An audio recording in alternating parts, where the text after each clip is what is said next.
How to reset your FuturePay password? First of all, go to the official FuturePay website by typing futurepay.com in your browser. Once the homepage loads, click on the sign in button located at the top right corner. Now on the login page, just below the email and password fields, you will see a forget password link. Click on it to start the reset process. Enter the email address associated with your FuturePay account and press submit.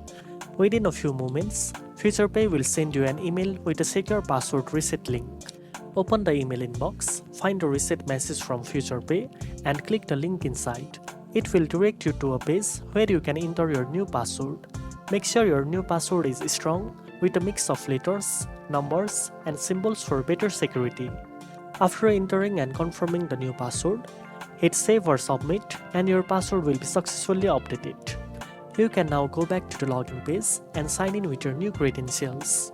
Now you know how to reset your FuturePay password. If you found this video helpful, don't forget to like, share and subscribe for more banking tips. Thanks for watching and I'll see you in the next one.